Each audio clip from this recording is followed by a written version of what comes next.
If you're anxious, chances are your body's not broken. Chances are it's working exactly as it should. And it's letting you know that some parts of your environment are not safe, that it has identified you're not all right. And so instead of going to war with your body, instead of trying to shut the alarm off, if you will, what if you use the alarm like we do the gas gauge on our dashboard? Like, man, I need to find a gas station. I need to go get some, like there's a check engine light. I need to go get with a mechanic and figure out what's going on. It's letting me know.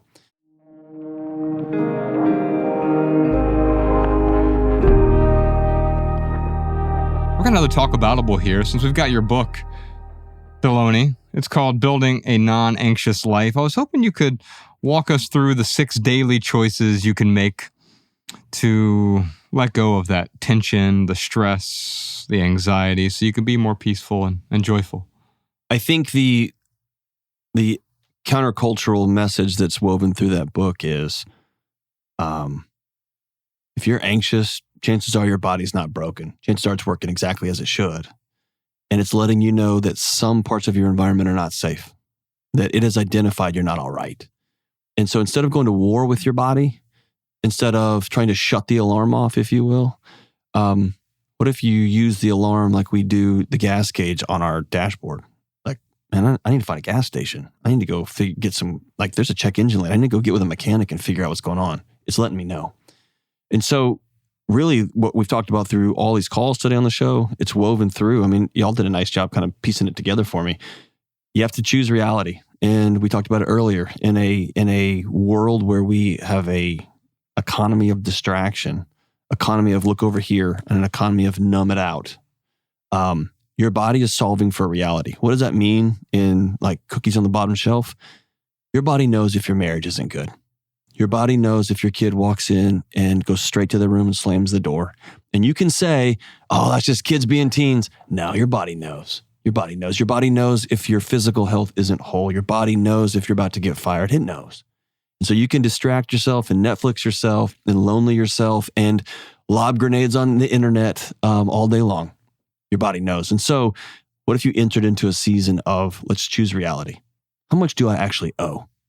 What's the state of my marriage? Well, how much crap do I have in my house, right? Let's start there. The second one is, we've talked about this today, choose connection. There is no mental and physical health. There's no spiritual health without a foundation of somebody's watching my right and somebody's watching my left. I've got a group of people to do life with. And only then will your body let you rest. And I'll say it again, your body would be failing you if it recognized you're lonely and it let you sleep all the way through the night. It would be failing you if it didn't pop you open at 2:30 in the morning and say, are we okay? We okay? We okay? It would be failing you.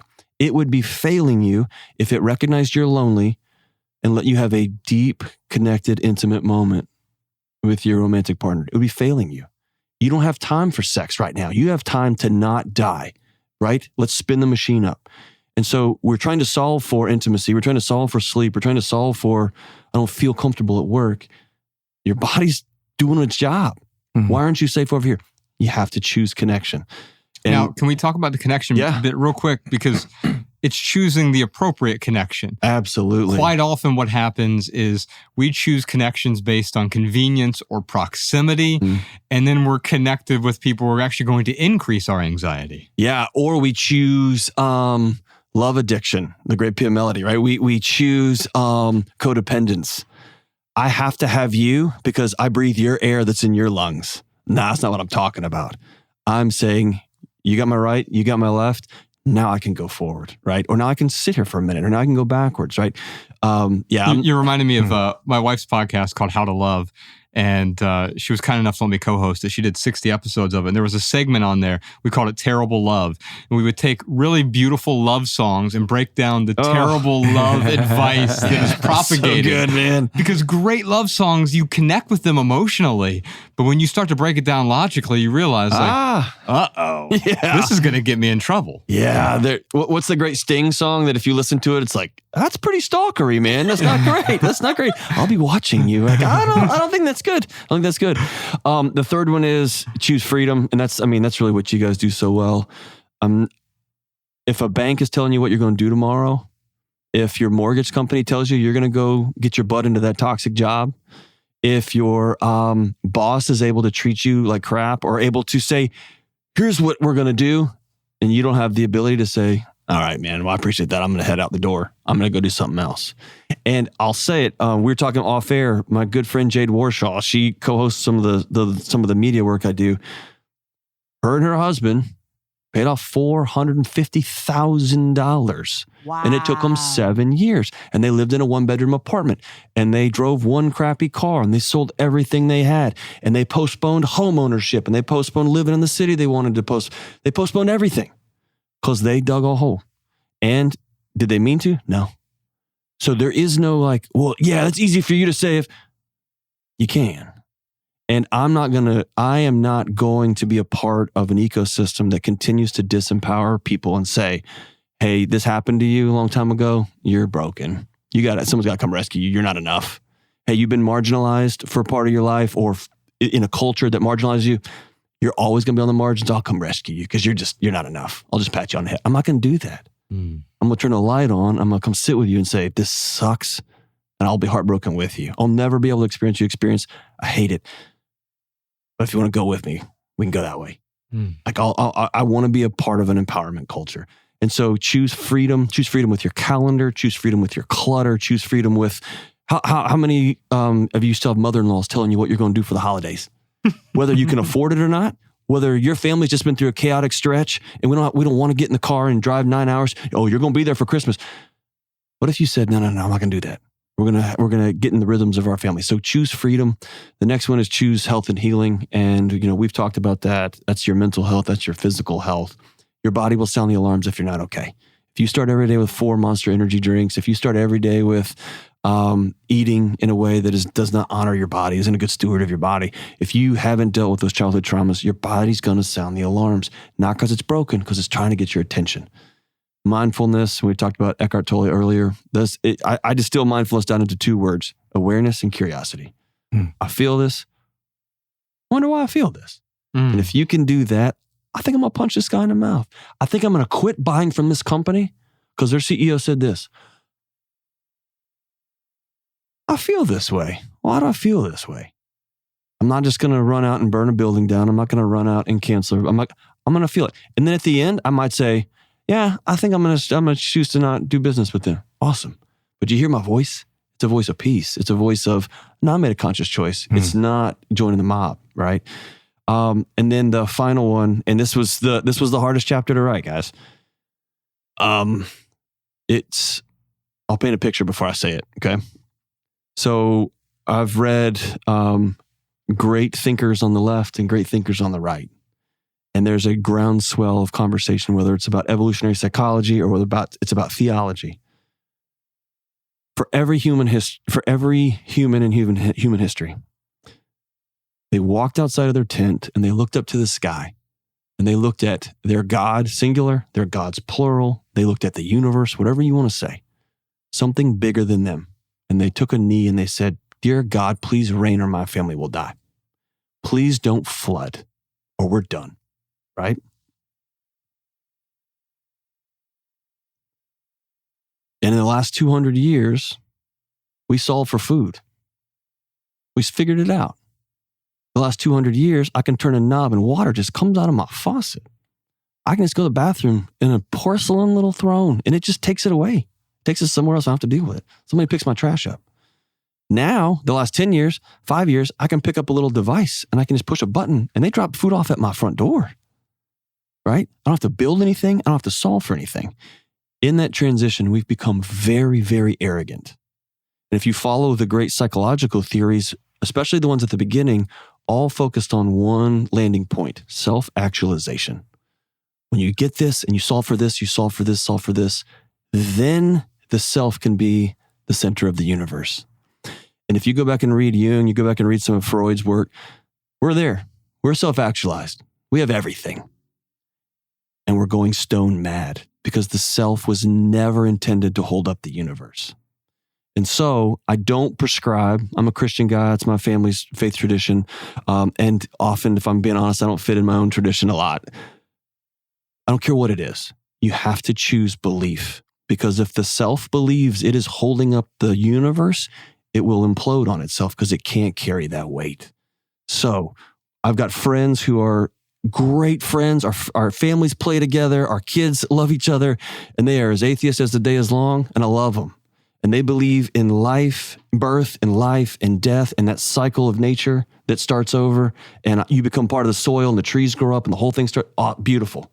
I've got friends that are Muslim. I've got friends that are Christian. I got friends all over the place. The avenue, you choose your own adventure on that one. But what I'm going to tell you is if you don't choose belief, if you look in the mirror and say, the world revolves around me, you'll end up, as David Foster Wallace says, you'll end up worshiping beauty and you'll never be beautiful enough. You'll worship money and you'll never have enough. You'll worship stuff and it will never be shiny enough. And he was the one who kind of put a period at the end and said, we're made for worship. Don't lie to yourself and say you're not worshiping something. You are. And so there's something about stepping back and taking a knee and saying, dear God, please reign. We worship right now. We worship the scientific method. If it's not double-blind and not randomized controlled trial, it's not real. It doesn't exist. I think that is a glitch in the matrix that we're living in. It's an important one. It's a great way to distill science down. That's a different thing that's different than finding purpose and meaning and wholeness, right? And so I think all those choices, and let's be intentional. Do you choose anxiety? No, nobody chooses that. Do you choose depression? Your body just to shut you down? No. But we do choose this ecosystem. We do have the ability, if we haven't chosen, we didn't choose an abusive marriage. We didn't choose to grow up in poverty. We didn't choose to be the wrong color on the wrong side of town. But I can choose to say, as for me and my house, we're going to go this way. And it's going to be a hellacious trip, but we're going to make that journey. And so you choose connection, you choose health and healing, you choose to believe in something bigger than you. You choose these things. And over time, your body will quit sounding the alarms. They'll stop trying to get your attention unless it really needs to. And then you can hear that for what it is. And then you can make those choices and go that way. And sometimes choosing a better way doesn't take the form of choosing to directly change the things in my life that are difficult. Sometimes it involves choosing to do things that seem to have nothing to do with my problems, but doing these things over here empowers me to deal with these things over there. And that takes a little perseverance and it takes a little faith. There are certain questions that are incredibly challenging, but they're so fundamental that to answer them is to answer millions of other questions at the same time. But to ignore them, to refuse to do that wrestling and that grappling means that you give birth to millions of other little questions that just eat away at your life. They seem so important because you haven't addressed the fundamentals like, how do I want my home to feel when I come in? And it sounds like what you're saying about anxiety is we have choice when it comes to facing those fundamental questions. They might be difficult, they might be scary, but those questions like, what do I want my life to be about? What do I want my marriage to be about? Forget what everybody else thinks it should be about. How do I want to interact with my children? What do I want them to remember about me and think of me? How do I want them to feel at the end of their time with me? And when you deal with those fundamental questions, which you've given a ton of tools, it answers so many of the other things. And to me, that's simplicity. That's the sweetness of minimalism. That's beautiful. You mentioned it earlier, Joshua, and when you say, I'm going to be happy when we finally get to leave the country and go on this family vacation, then we're going to be happy. When my kid finally gets into college, when my kids finally get to high school and then they finally move out, when my kid finally gets married, here's what we forget about that. Yes, we're carrying that baggage of expectation and of one day, but you know who carries that more? Our kids. They are carrying that. They are carrying that angst of, when I perform, then dad's going to be okay. When I act right, then mom won't yell. When I do this thing the right way, dad won't hit me again. Kids cannot carry the emotional regulatory weight of their parents. They can't. Stop putting that on your kids.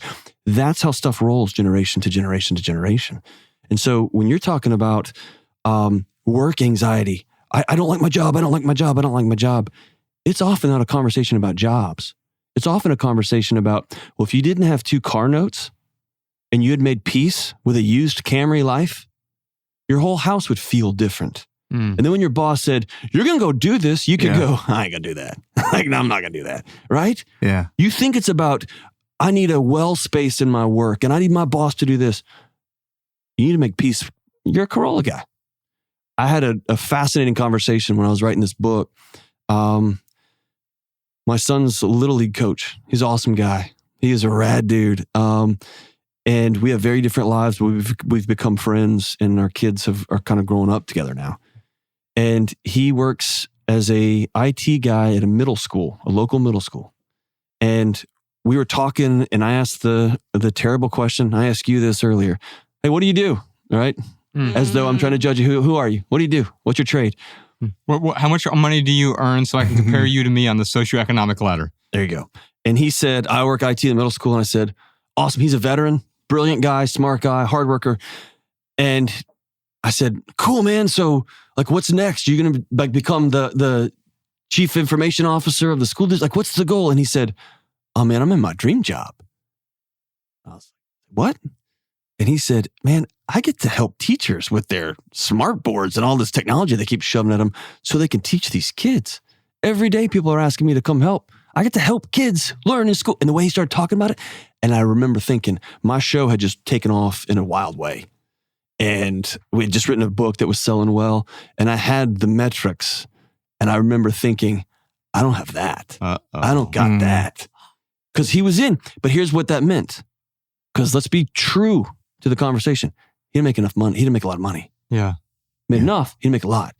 He made peace with, I'm going to be a Corolla guy. My family's going to be awesome. And the extra money I have, I'm going to be able to buy my kid this. I'm going to be able to take my kid. We're not going to be go to the Bahamas family. We're going to be a camping family. We're going to have fun when we camp. And your family can come with us if you want to go. Yeah. And I just remember sitting there in that Waffle House going, I don't have that. Yeah. And so then when I asked him, hey, can I tell your story in the book? He smiled and goes, I guess so. Like it didn't even, he's doing his thing. Yeah. It wasn't about being like, it wasn't about that. And I thought, man, I want that. But like you mentioned, it wasn't about solving for work. It's not about, I need more money. You need to, no. It was about freedom over here. It was about fixing my relationships over, my loneliness over here. It was about making peace. That call with my mom is never going to come. I'm never going to be able to sit down with my granddad and say, hey, why did you, that's not going to happen. Whew. Here we are. And if I make peace with these things, the alarm stopped ringing, man. And then I can find true exhale, right? Did you enjoy this standalone Patreon highlight? If so, you can listen to full episodes of the Minimalist Private Podcast, available exclusively on Patreon. Visit patreon.com/theminimalists or click the link in the description. Your support keeps our podcast and YouTube channel 100% advertisement free.